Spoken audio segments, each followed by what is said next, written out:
Okay, so we have this week and next week, and then our study group is all done.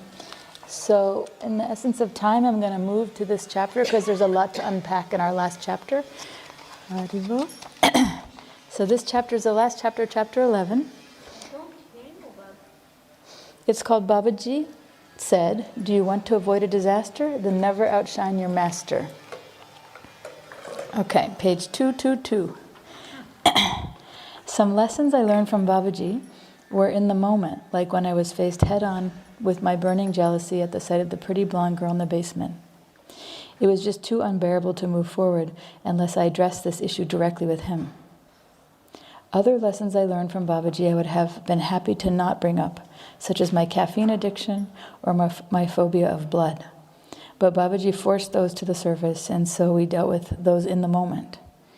Other lessons I learned from my guru were in an after-the-fact kind of way, like years after the event happened. The lesson I'm about to share with you fits into this category. In fact, the event took place over 10 years ago. But I didn't actually learn the lesson from the experience until I had the good fortune of understanding it from Babaji. One fine day when Babaji and I were working on our Vedic psychology book, he asked if I knew any publishers in the USA that we could contact. I shared with him that actually, yes, I used to work for one of the largest spiritual publishing companies in the USA. And I was personally selected by the CEO for this senior executive position within the organization. I proposed that I contact the CEO and I float the idea past her about publishing our book to see if she'd bite. Babaji loved that idea. Without delay, I shot off the email. A few days later, no response. Babaji inquired again. Nope, still no reply from the CEO. I emailed a second time. Nothing. Nada. A third time. Still, she didn't respond. But this time, her secretary did. She coldly replied that the CEO doesn't take personal emails from old employees, and she has no time to talk or meet with me. I was shocked. The CEO wouldn't even respond to a simple email, and I was well known to the CEO. So why was her secretary treating me like I was some stranger? Furthermore, this book we were writing was right up their alley. She didn't even want to consider it? What was going on here? I nonchalantly explained to Babaji what had transpired and figured that was the end of that. Without further ado, I moved on quickly and began babbling about something else. Babaji was silent like he so often is. So I thought nothing of his response, or lack of response, I should say.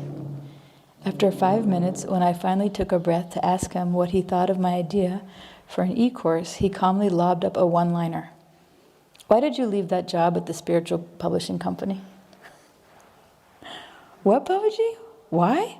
Because the CEO was jealous of me, and so they fired me. There was nothing I could do about that. That seems strange. What do you mean she was jealous of you? What happened? He pressed on.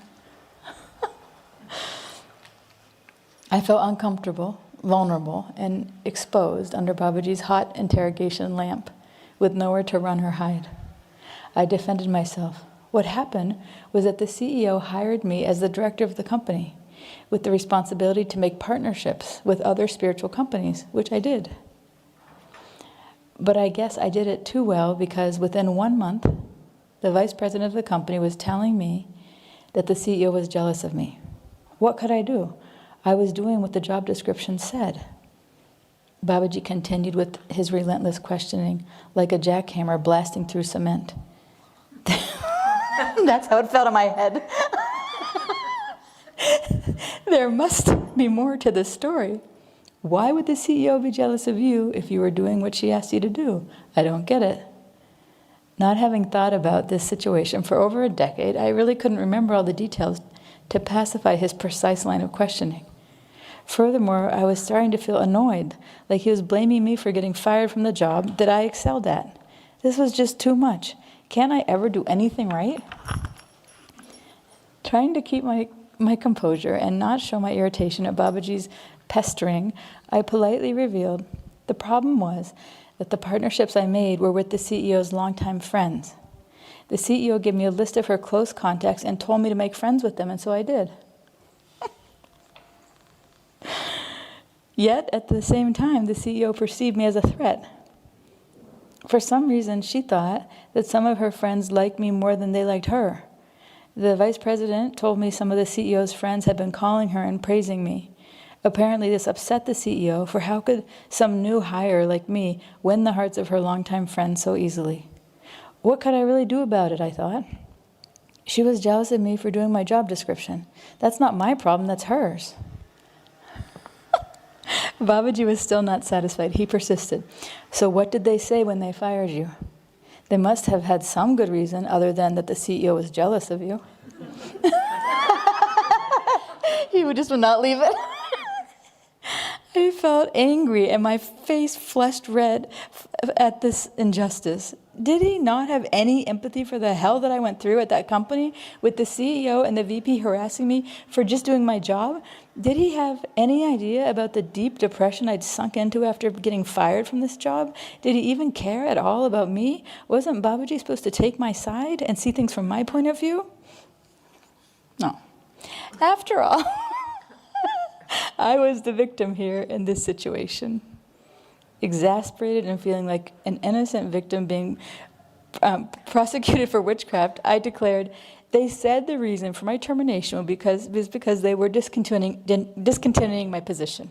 And that's it. I sighed and hoped he could take the hint that we were done with this conversation, but he did not. Babaji smirked and continued with the slow death of my ego, like a cat batting around a half-dead mouse, just for fun. Have you ever seen that? Babaji quipped, really? That's it? I wanted to just get up and leave or yell at him and tell him how unfair he was being. I wanted to ask him, why is it that whenever I tell him about something positive that I did, he either says nothing at all, at most he says good. But when I've done something negative, he belabors the point until I'm flattened to the ground. Why does he bolo? Babaji provoked me. Not only by speaking in Hindi, which he knows I don't understand, but also because he knew I didn't want to talk about the topic any longer. Realizing my fate, I relented and answered to expedite my defeat. The real reason I got fired is because I got fed up with the VP harassing me and I told her off. VP. So I was the director and my boss was the vice president and she reported to the president, the CEO. One day in our weekly Friday afternoon meeting, I finally stepped into my power and made a good boundary. I wasn't going to take her harassment any longer. I told the VP to stop telling me that the CEO is jealous of me because there's nothing I can do about it and I don't want to hear it anymore. A few hours later, the HR director and the VP came into my office and promptly fired me. They made up the excuse that they were discontinuing my position, but I know it was a bold-faced lie. I can't help it if the CEO is jealous of me. That's her problem. Babaji laughed in a mocking kind of way, which added insult to injury. How could he think this was funny? So actually what the job was it was such a fun job. So they had decided that they wanted to expand their offerings, and they didn't really publish that many books, but they published mostly like CDs, audio recordings of all the famous kind of spiritual people around the world, like Eckhart Tolle, all these people like that. And so they've had, and CDs or like, they were moving into online also, but at the time, it was a long time ago, it was like CDs, you could buy the CD. And, but they were like, we have to do more. So what we want to do is we want to start making partnerships with other spiritual companies. So like they gave me a list and they're like, oh, this company makes yoga mats. This company makes like Zen meditation cushions. This company makes whatever, chakra balancing essential oils, whatever, just a whole list of companies. And where we lived in the US was Boulder, Colorado. And that place is like the center of spirituality in the United States. One of the main like epicenters of alternative healing and all that, So, and this lady had started her business a long time ago and she had many contacts. So it was such a fun job. She's like, just spend however much you want to spend. Just take them wherever you want to take them.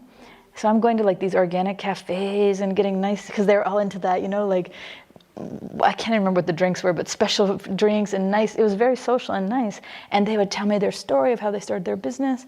And we would bond, and then the next day I'd take someone else out, and the next day someone else out. So it was a good job. And I was trying to, once I got to know them, I would say, okay, here's the deal. Like, can we sell your yoga mat right alongside the CD of the yoga teacher and you can get 50%, or, I was making deals with them, but it was very social. And then they started inviting me to their events. And they started, that's actually normal. It's a sales job, basically. So, but she freaked out. So I don't know, what am I supposed to do? So then if I don't do it, so I don't make those relationships, then how am I gonna do my job description? And every week it was the same. It was like she was hazing me. You know what that word means? Like just harassing me. So every Friday she'd come to my room and I'd be busy responding to like 20 emails from all the contacts I'm working with. And she'd be like, so-and-so's, jealous of you. And I was like, what do you want me to do? I would be happy to change, but this is the description and I'm trying to follow what she's asked. So what should I do then? What is it that you'd like me to do differently? Nothing, I just want to let you know. I just felt so harassed and so defeated, and then I'd have 4 more good days, and then she'd come in again on the Friday. And she'd say specific mean things that the CEO said about me too. Specific what? Mean things. Uh-huh. So I was just like, so finally after, I think it was maybe, I don't remember how long, but not that long, I just said, okay, I've had enough. I really don't want to hear it anymore.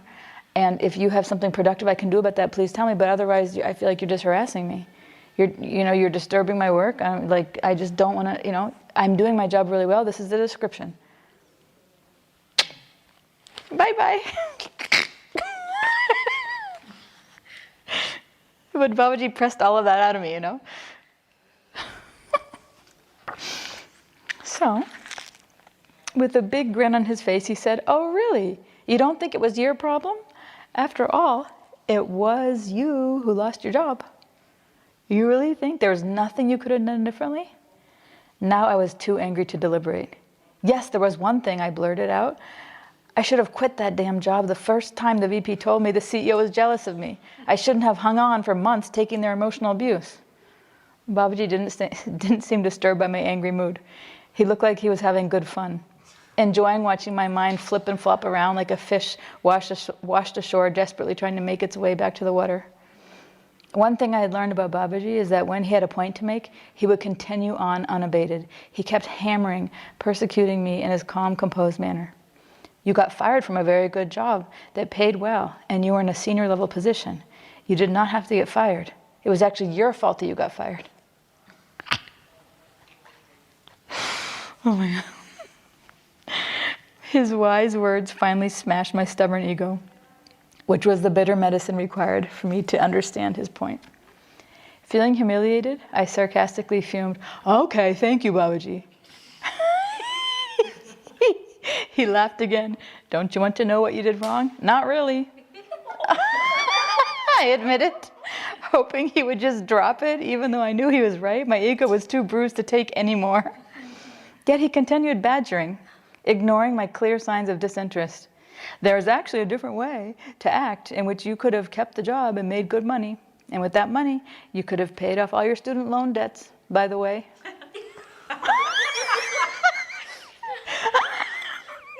Let me just cut my arm open and just keep sprinkling the salt in there. Okay, let me get my other arm for you. Oh my God. That's what I'm saying. He just kept going. Just driving it in. But you don't know how to be in relationships with people at work. And you're not good at navigating human relations. You're so simple, which is good in some ways, but your simplicity hurt you in this case. You need to learn how to be crafty in relations. Realizing I was not going to get out of this situation until Babaji made his point crystal clear, and until I accepted it, I humored him, even though I felt aggravated that he was still not validating me or seeing my side of things.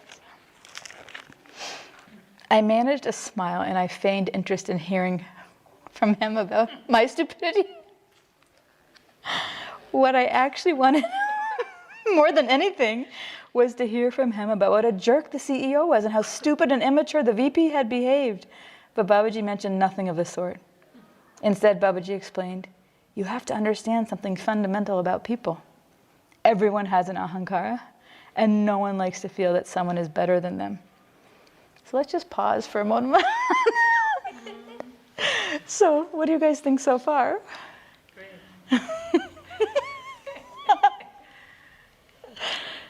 Anybody want to share anything? It's a common situation. I think it's... Haribol? I think it's a common situation where we see that the fault is always in the other person and never in us. And it's really very difficult to get to the point to accept that, oh, yeah, I also have something to do in that. But what would you do if your job description was to make relations with the CEO's friends, and that was your job? What would you do? No, you are doing good. No, I didn't ask if I'm doing good. I asked what would I you do? will do? Yeah, what would you have done? Maybe I will give the credit to her. And say, yeah, but okay, I did this and this and this, but because you were the one who has given the thing, the list, and you have already worked on that, and it's your, basically your seed. Which So I should call her up and tell her that or something? I should call her and tell her that? My job is to make friends with her friends. So what am I supposed to do? The friends were calling her and saying, oh, Jessica's nice, which is, that's what you'd want the person to, you'd want to hear that, right? Yeah, difficult situation. That's for sure. I mean, I could have praised her, which I did. It's not that I came in her office and treated her like she's a jerk. Yeah, I can get to that extent to give to her the credit of your work, basically. And being humble, trying not to add more on the whatever already was heat, her heat, being jealous. Difficult situation. Yeah.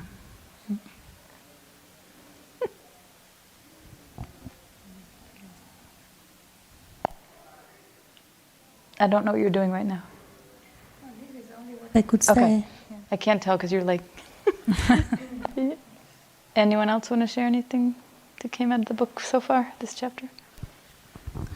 Yeah, I can relate to your reaction to the, I don't remember, I'm not sure who it was, but this colleague who came in to tell you all the time that the other one is jealous of you, that at one point you just said, so now it's enough, I don't want to hear that anymore. So, yeah, and then, but of course then it's not so to get punished for that, or I mean, it seems that you got the outcome of that was that you got fired. Yeah.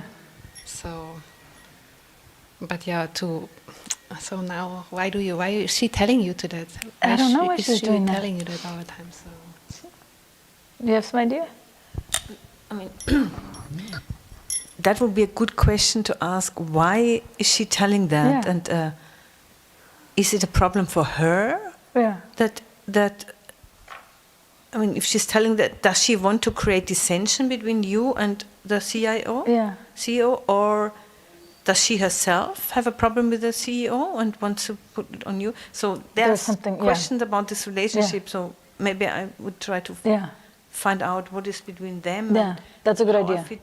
That's a good idea because I didn't do that. I was so triggered by it. I mean, I'm busy doing my work. It was not an easy job actually to organize all that and to have a successful deal go through, And she would just come in and basically just felt like dumping crap on me, I'm like, so I wasn't curious. That's a good point. I could have been like, well, is this causing a problem for you? Or I didn't ever ask anything like that.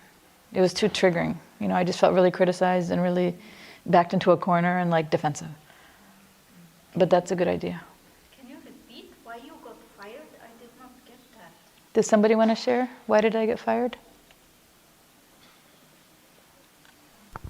Joshika got fired because at some point she was being harassed by the VP who was telling her that the CEO was jealous of her. The VP was saying mean things to Joshika. She was doing a good job, but every week, every Friday, she was coming to her and saying blah, blah, blah, blah, blah, blah, like being harassed. And at some point, Joshika put a strong boundary saying, okay, just leave me alone with that. Okay, I'm doing my job. Look at the job description. I'm good at it. I'm focusing on my job. So why do you come? I don't want to hear you anymore. And half an hour after, she got fired. Actually, I did. I said, listen, it was supposed to be like a weekly Friday meeting. Thank you, Ledley. And what happened was, what the weekly meeting turned into being, I wasn't even a licensed therapist yet, but what the weekly meeting turned into being was her coming in and talking about her childhood trauma. for about half an hour, you know, and I would be like, oh my God, I can't believe your dad did that to you, this and this, for half an hour. And then she'd be like, by the way, the boss hates you, the CEO hates you, and this and this and this. I'm like, okay, thanks for sharing. So basically she got free therapy, you know, because I was already an Ayurvedic practitioner, so I already had those skills, you know, of listening and caring, and so I did all that. And then she would just dump a little crap in my head after, and I was like, so at one point I just said, listen, like, I just said, if you don't have anything like I can do about the problem, I don't understand the point of you coming every week and just telling it to me, you know. And I said, so please don't tell it to me, which I thought was a reasonable request. But I should have said, like, what's bothering you? Why are you? How is it bothering you so much? And she became my friend. She started coming to my apartment and like going out with me on the weekends and telling me all of her trauma for 3 hours at a time. It just amped up, you know. So that was also weird. Then she just fired me like that. But I don't understand. I still don't know actually the reason why she kept telling it to me. So that would have been good to ask and figure out, is the boss getting on her about that? And I should have tried to like maybe be a team with her and be like, what can we do together if it was a problem for her or something, you know? But are you so sure that the CEO had a problem actually with you? Yeah. Yeah, okay, you knew for sure. Okay. It was getting around in the workplace. Yeah. If you research narcissism, you'll see why. Narcissists don't like anyone to do something better than them, especially take their friends away. It's very threatening. If you're not a narcissist, then you'd be like, wonderful, I've hired you to expand my business and you're doing it with my friends, great. But for her, because she was so insecure, that she thought it was a personal threat against her. And I didn't want to even be friends with those people. I was doing my job. I wasn't like going to their weddings and baby showers. I was just like doing whatever I was on the clock, you know. Yeah. Vilas. I think that one of the problems here might have been so the vice president was your boss, right? Mm-hmm. And you told her to please stop this is unfair, or this is, you know, I don't like it, this is not productive, please stop it. Yeah. And yeah, I can see how that would be very upsetting to her. Yeah. Yeah, because she's the boss, she should be able to do whatever she wants.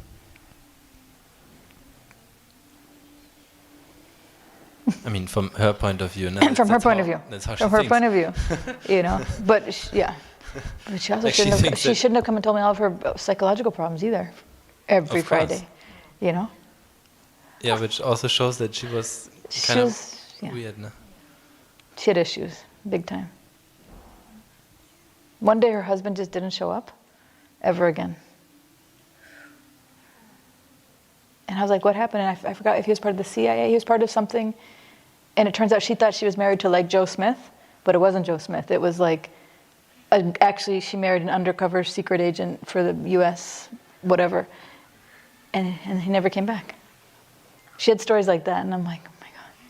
She needed to tell somebody, and I was like, listen, you know, happy to listen, but I didn't, you know, the whole package was not a good package deal for me. Like, I had to listen to all of her psychological problems, then say something mean every time about what the CEO is saying about me. And then, like, if you're the manager, you should help the person. She's supposed to be helping me, saying, okay, the CEO, she should be protecting me and saying, the CEO is criticizing you.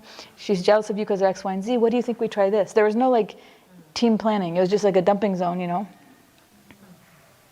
I mean, do you agree to the opinion that that one version of leadership is that as a leader in the job field, your role is to unblock the people who are working under you, and then the people who are working under you, they have the role to, you know, make the leader be successful in, you know, whatever initiatives are tagged to the name of the leader? Yeah.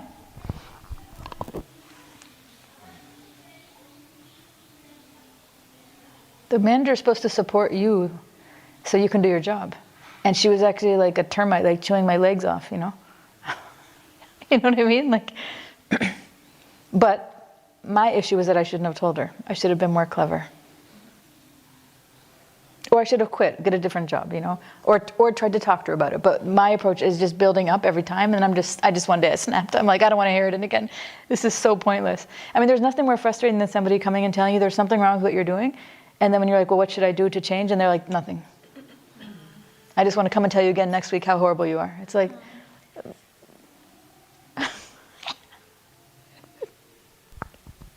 Yeah, you were asking what should you have done.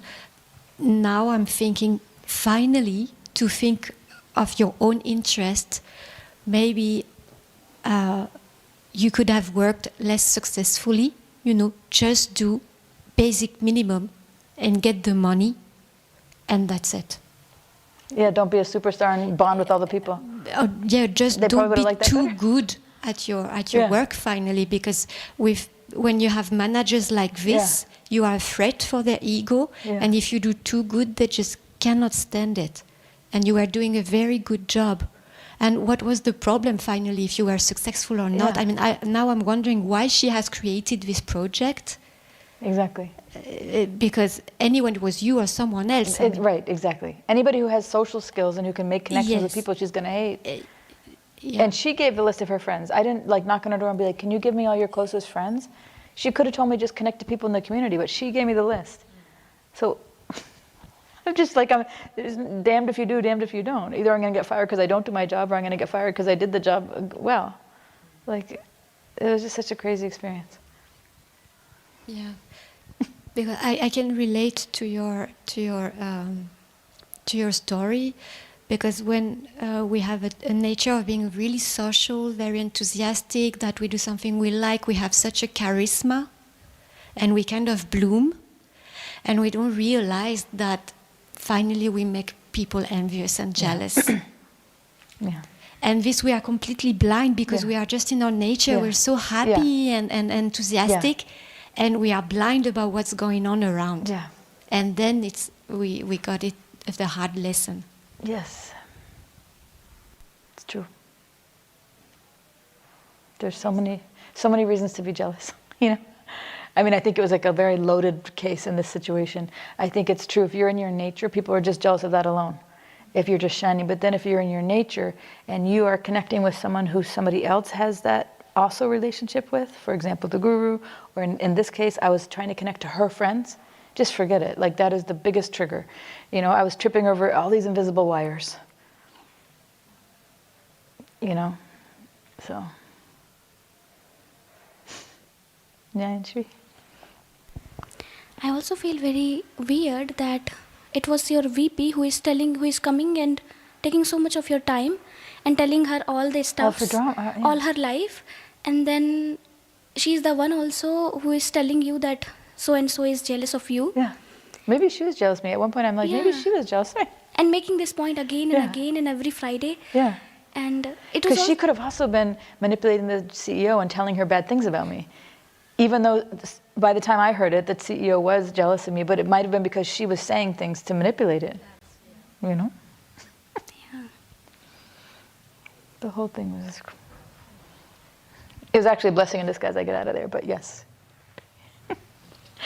Okay, so where did we left off? So, okay, yes, my ego. Everyone has an ahankara, Babaji said, and no one likes to feel that someone is better than them, especially the CEO of a company. She surely did not want to feel that the new girl had stolen her friends away from her and that they liked her better.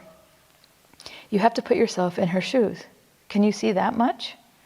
Yes, but that was my job description, Babaji. So what was I supposed to do? I asserted.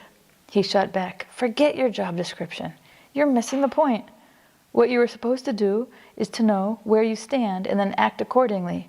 You were not the CEO, right? So don't act so high and mighty. You were not even the VP. So you should know that you should never talk back like that to your supervisor, and the way you did to your supervisor.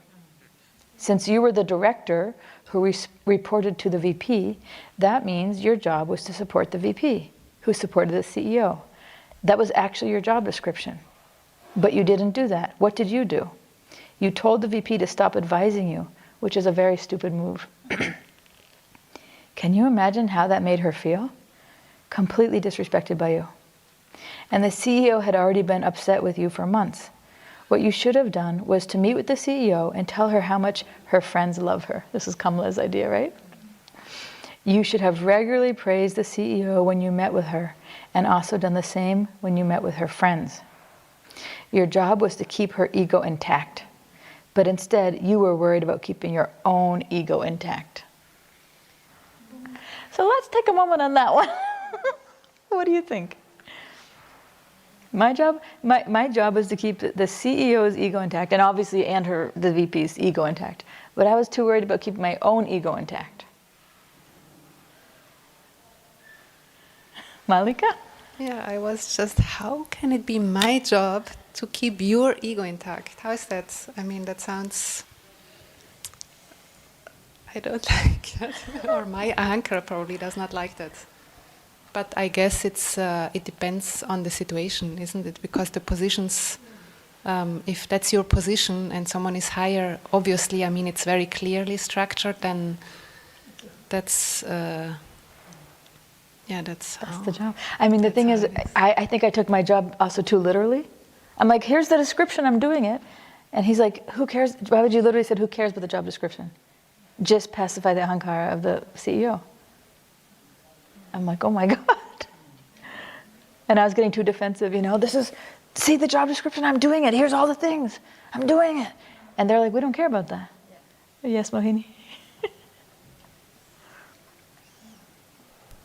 It seems that there is also an unwritten job description by just entering, by taking your position in a company, and that no one tells you that you have to behave accordingly. Yes, like these invisible rules of how to behave. It's not said anywhere. And I'm like, I did all those things and more. Look at the extra hours I worked, and look at the extra things I did. They're like, we don't care. And the unwritten rules are basically what Babaji is saying now.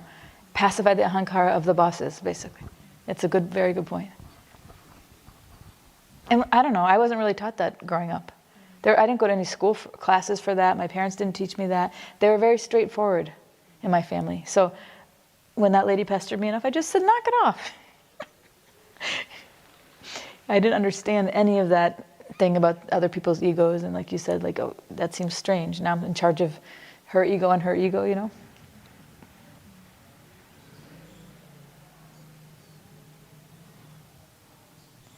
It somehow reminds me on the Varnashram system that everyone has its position and they act according to their position. Yes. And that's something like, you have it just inside you. Yes, and you know it, and you're like told it from the beginning. So then it's not someone, you're in your 30 years old or something, and all of a sudden you're told, wait a minute, you have to like bow down to this person.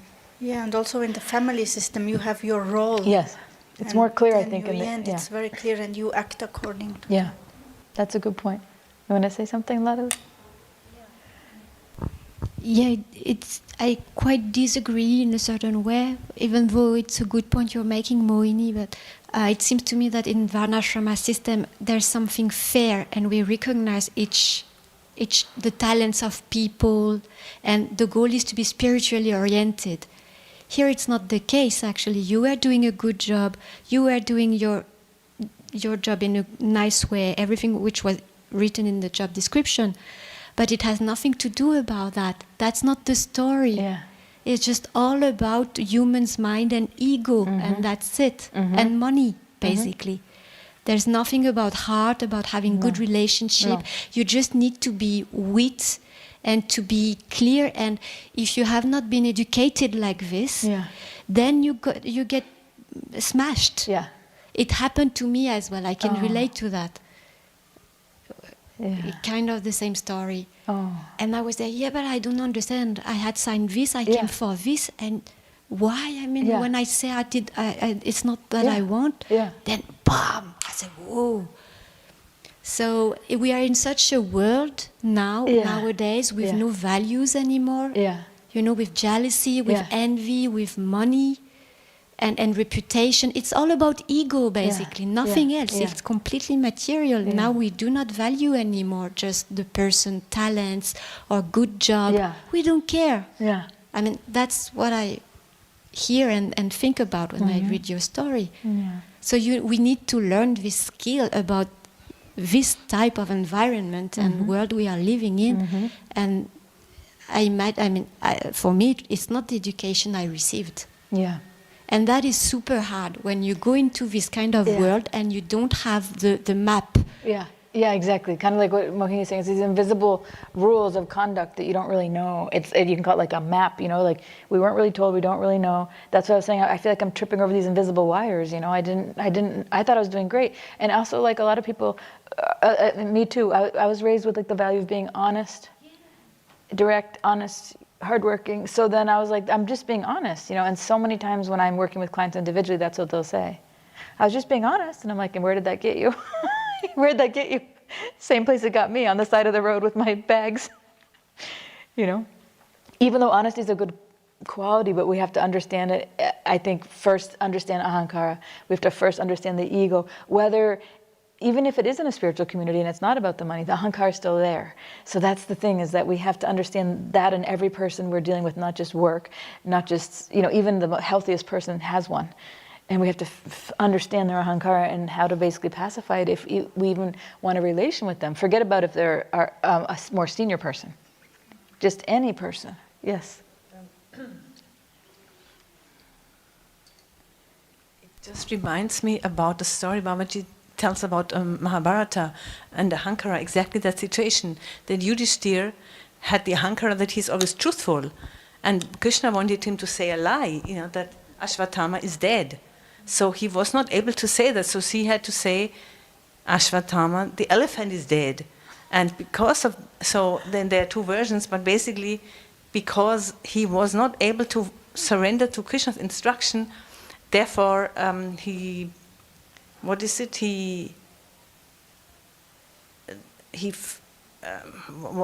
the reaction for that? Therefore, I don't know the story. Do you know because he didn't surrender to Krishna. Yeah. Therefore, what was the reaction? No, the situation was that Krishna wants to show that he's the Dharma in and the desire of Krishna is superior to Dharma. Is the Paran-Dharma. Yeah. So then Yudhishthir. That is a result that Krishna wanted to show. That you follow my instruction. If I say, this was his plan, so that he could shoot at, that he could kill his father, Ashwatthama's father, who was Dronacharya, and Drona would only stop fighting if his own son was dead, but he wasn't dead, so he shot. So Krishna had to kill an elephant, so that Yudhishthira would be pacified. And that he could say, the elephant is dead, whose name was also Ashwatthama. Oh my God. But so the elephant could have lived if Yudhishthira had been able to say a lie. Yeah. And that's a good one. Yeah, and then thing is also like, Yudhishthira had this attachment to be always honest. To speak the truth. That's the point I want to make about speaking the truth. Yeah. He was straightforward. He spoke the truth. Yeah. But actually, sometimes it's better not to speak the truth. Yeah. And Krishna himself is the best example. He promised not to take up any weapon. And then what did he do with Bhishma? He took up the wheel and was running towards him. Even though he broke his own promise just to make Bhishma happy. He wanted to see him that way. But that shows that there's something which is superior to truth. Yeah. Yes. And I think that's a very important lesson, because very often when people are getting into trouble, right, if you look and did it serve you really to be honest, Even though that's what I'm saying, like there should be classes definitely on ahankara for children, right? How to work with someone's ego. And like even it could be like the invisible things you never would know, This is social skills about how to read every single person's ego and how to pacify it. That's a good one. Yeah. I think Vilas he's been waiting a while to say something. I was just interested what Babaji meant here with when he said to you that you were just worried about your ego. So what were the things that you did that showed that you were just worried about your ego? What do you think? What I think is that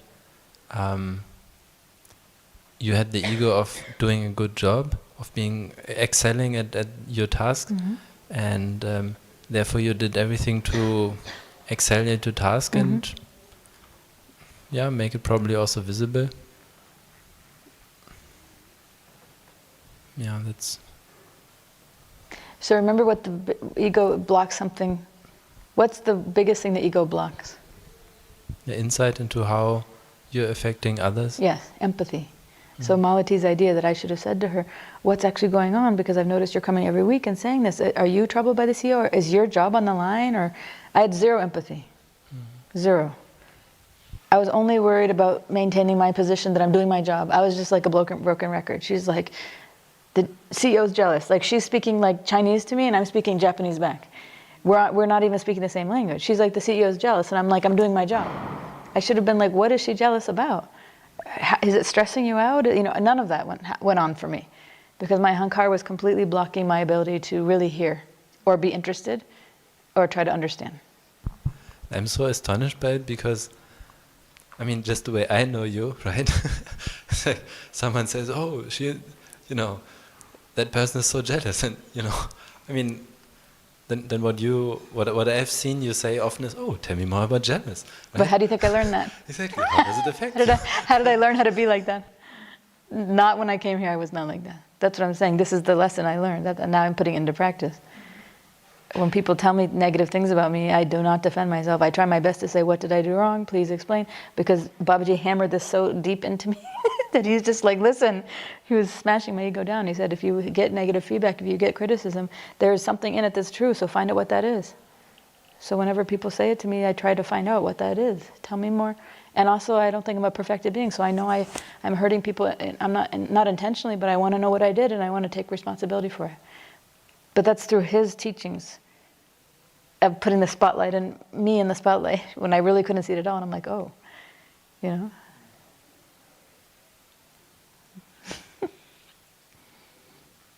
Because ahankara also always makes good excuses. No, but it was her and it was this, and it's, there's so many reasons why we shouldn't just try to understand the other person. So it was also me focusing on my job and doing that well, my identity of that, but also me not having any empathy because I felt attacked.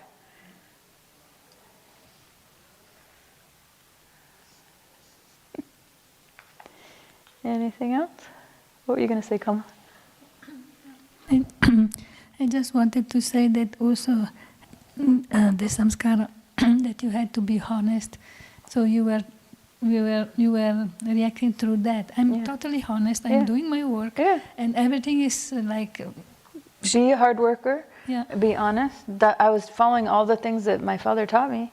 Yeah, and then why suddenly this person is so displeased and so. Yeah.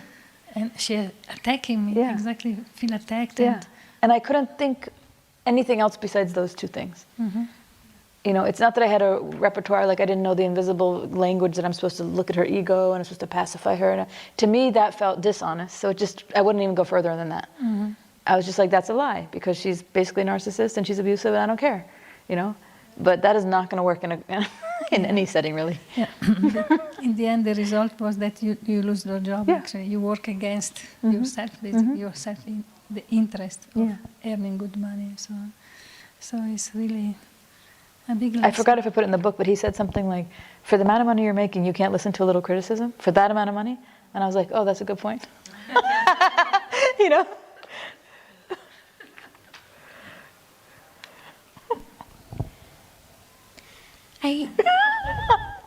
Go ahead.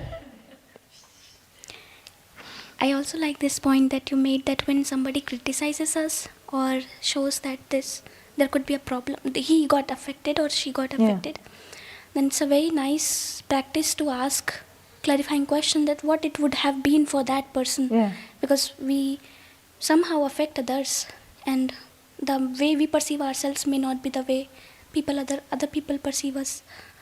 And I think what I naturally see myself doing is that just be defensive as much as I can when somebody, like I have seen myself even when, like in the position when I say to somebody that it made me feel something like this, when you did that to this, and I have seen that it's very natural for people to just defend Totally. Yeah. defend themselves Yes. instead of trying to understand me. Yes. How did it affect me? Yeah. So I think practicing it is tough, but I Yeah. think that can really help Yes. us understand Yes. the part how we have actually affected the other person. Yes. Because you made a good point. Like, not everybody sees us as we see ourselves. In fact, nobody does. Yeah. It's not everybody. Yeah. No, there's not one person who sees you exactly as you are, because then you would just be the most perfect match, you know? Like, so you are seeing yourself through your lens, and then this person, it's basically each person is seeing you through what you trigger in their likes and what you trigger in their dislikes. Their own personal likes and dislikes related to their samskars and their ahankara, their identity and their sense of, you know, what's right and wrong according to their ahankara. So we're bound to just trigger people pretty much all day long. You know, we're bound to do it, but we don't think of it. And what would be ideal is that we introspect and think about, like, before they come and tell us, because most people are not going to come tell you. They're either going to take distance or they'll say bad things about you to other people or something. But what would be ideal is that we, like, maybe at the end of the night, you know, have the Jiva public school, they do that swadhyaya, where they tell the school kids at night, you know, just for 5 minutes, think about something you did for the society, something you did for someone else, something you could improve on, you know. So we could do that too and say, okay, what's one thing that maybe I didn't do so well? Even if it's not intentional, even if you like the person, maybe you were just moving too fast, you didn't have time to give them a smile or say hello or something small even. You can introspect on that, and then you can reach out to them and not think that they're going to reach out to you. You can reach out and say, hey, I'm sorry I was in a rush, and sorry I didn't get to say hi. How was your day or something? You know? Because that would be once you get the practice of introspecting, then you can actually use it in a positive way, as opposed to knowing we all are probably upsetting at least one person a day, and it never gets said, and it kind of like builds up, you know? So that would be nice too, because then if we're doing the proactive practice of reaching out to that person and saying, hey, you know, I don't know how you took it, but I took it like this. It's just a good practice of cleaning, you know? And then that gives them an opportunity to say something, and it sets up a practice of sharing like that with each other, you know? And then when somebody does come to you, if you're practicing introspecting every day, you're not going to be defensive, or as defensive, because you'll be like, well, I'm used to doing this myself anyway. I'm used to seeing and looking at myself and seeing something I could improve on. You know? It's hard to do, like you said, but it might be an idea. One thing I was also thinking, that when I see myself, when I have problem with other, and I think that I would like to say to them, then if I find that they start defending themselves, it really it's so painful. It's very painful. It feels like very invalidating. Yes. That they are not hearing Yes. it at all, and that then actually this particular thing, when I feel that way, then I can understand that if I will be also defensive, then it's very invalidating for other person, and that's how I can think that it's a very good practice to ask empathetic questions, that how did it affect or what happened. Yeah. So that was a very good point you made. Very good. And I know all roads lead back to the inner child in this group, so I just want to say that if you realize that somebody triggered you, you know, then you work with your inner child, then you don't have such a need to go tell them how they triggered you. You know what I mean? So you work with the inner child, you're pacified.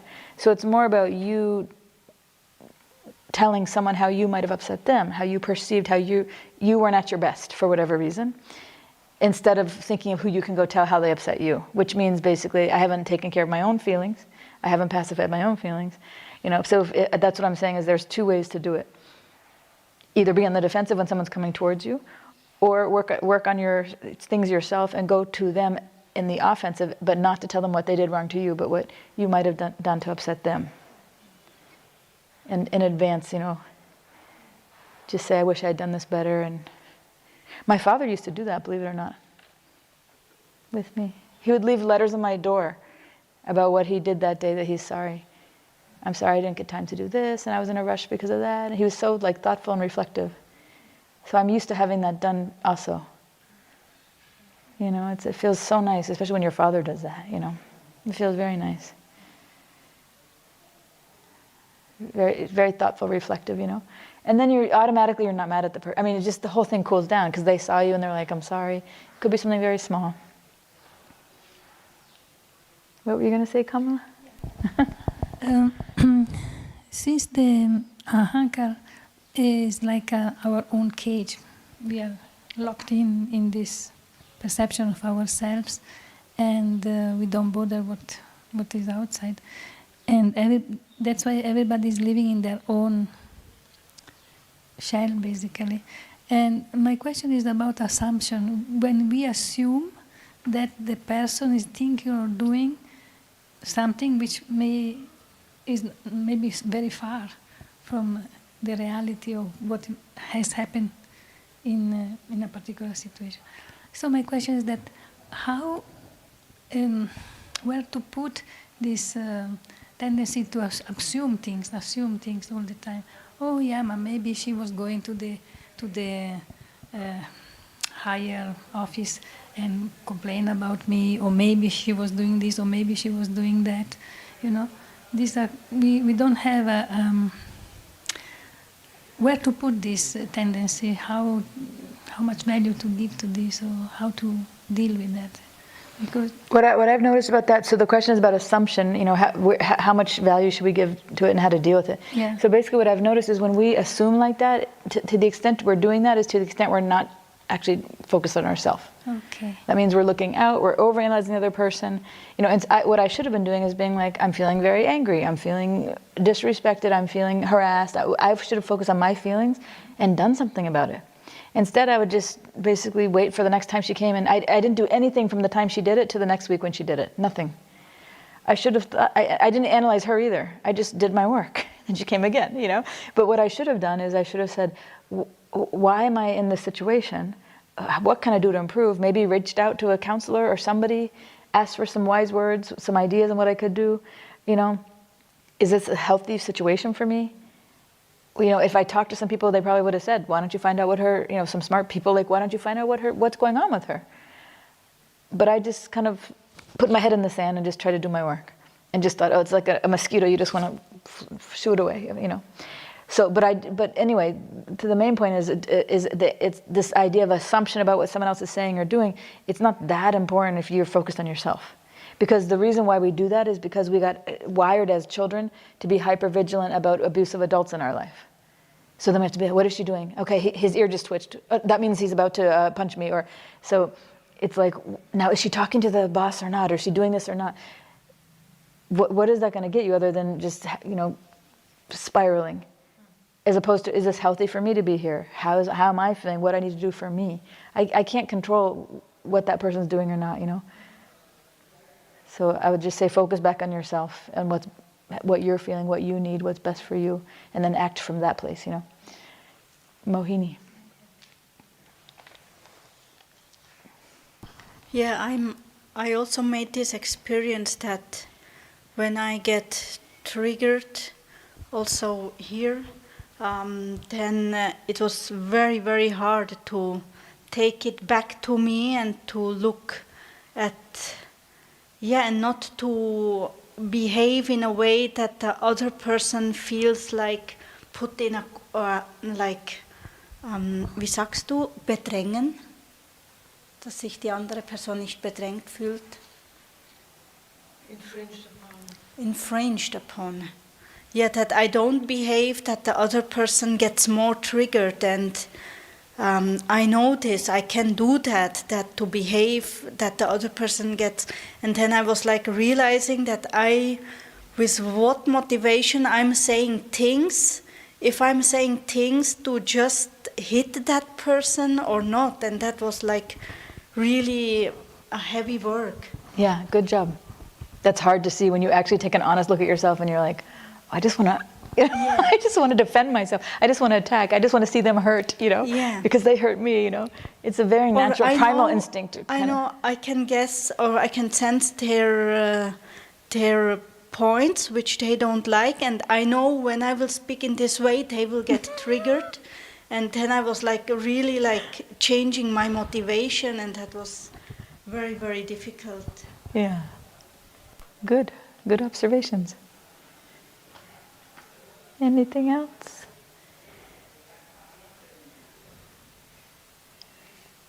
Nothing else?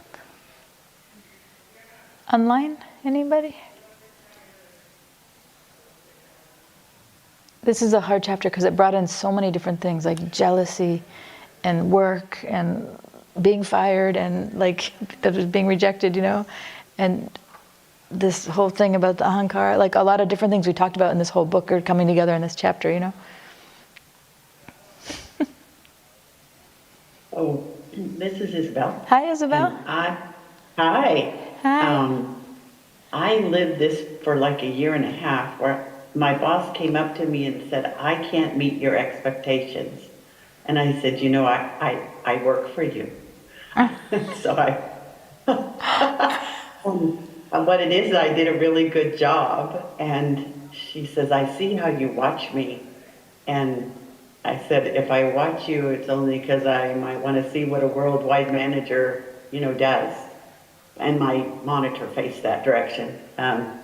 So I was just thinking about how I could, the HR came to me 3 times and tried to get me to turn her in, and I wouldn't do it. And so I just prayed for her to find a job that she liked. And in a year and a half, she came to me and said that the HR had said for her to find another job laterally that day. No. And she started to cry, and I was doing little hand flips in my brain. Well, you have a lot of patience. A lot of patience to sit through that for a year and a half. I prayed every day for her. Oh God! And you didn't pray. You didn't pray for yourself? I didn't. Okay. I didn't. I was very non-introspective. I just did my job. Yeah. I hear you. But I was thinking that my job might have been easier if I would have slacked off a little bit. Exactly. That was Ladley's advice for me, right? Don't try so hard. Try to be in the bottom 20%, right? Make no friends, only make enemies with this boss I had. Okay, Isabel, thank you for sharing. Yeah,